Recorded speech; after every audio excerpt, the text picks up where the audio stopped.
Alright everyone, here's my first hydrogen setup.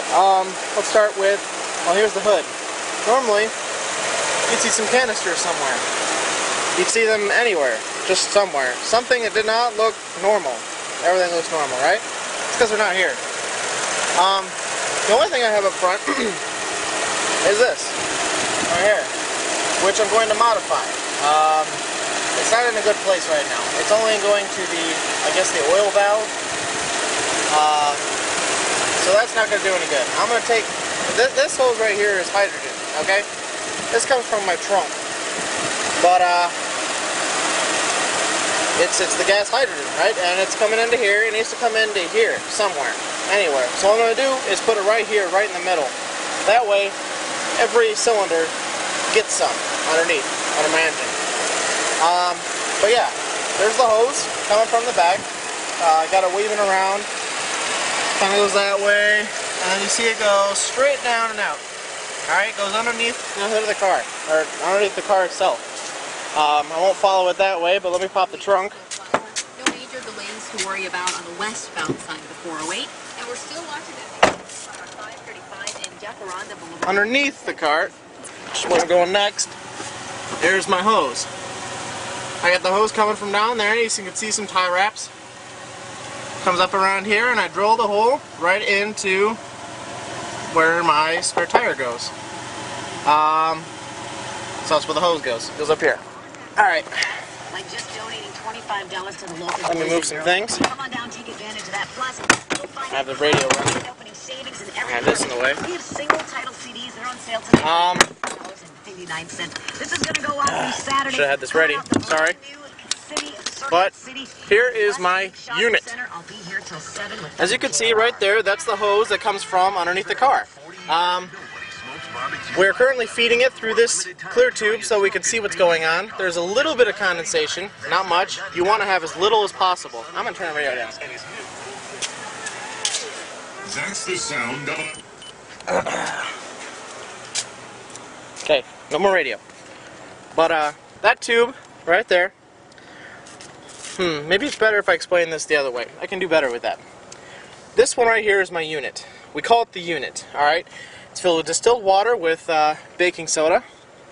Very basic. There's some plates in there. You can't see them, unfortunately, but they're in there.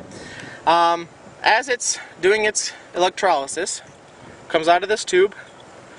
I have a weaving around here, goes into here, the bubbler.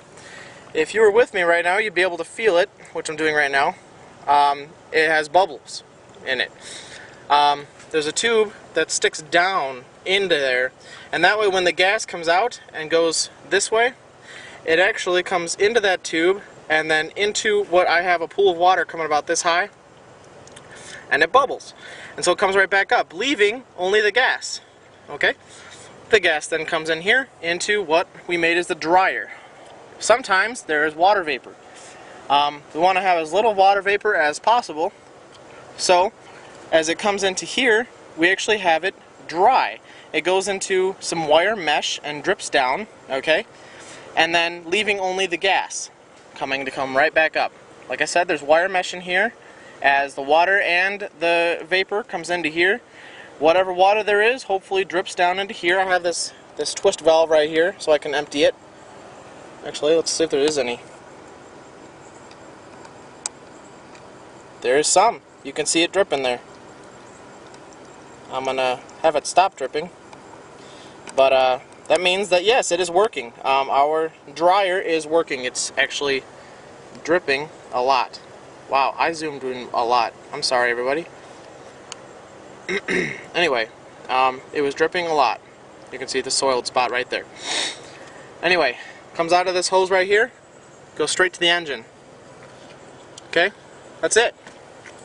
Lickety split. But I got it mounted to my subs box here, as you can see. I also have this, which I didn't explain. This is actually the same equivalent thing as what you would have to start your car. It's a solenoid. Positive, negative, right? And then you got a switch. This blue wire is my switch wire. And it goes to right here. This gets very, very hot after some time. So far it's still working. on a 20 amp fuse, which is good news because that tells me that the amp has not blown.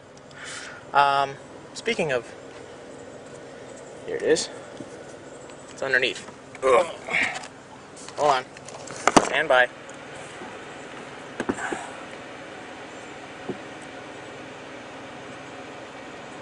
And it just burnt out. So I'm over 20 amps. Cool. Over 20 amps. Anyway, so I need to modify my mix. My mix is too strong. I have too much baking soda. Yeah, I knew it wasn't working because it wasn't bubbling anymore. But it's too strong. So I need to take some baking soda out or add more water. Just basically making it more water than baking soda. I also have this under the hood. Well, not the hood. But this is my switch. On and off. That's my switch. Right now it's off. Towards the light side would be on. I have it grounded. I also have this that I have to tie wrap somewhere. But that's basically it. This blue wire that I explained to you that goes to the back, it turns on the solenoid, which turns on the unit. It's pretty nice because it's also run off the ignition. So, let's say I had this on all the time.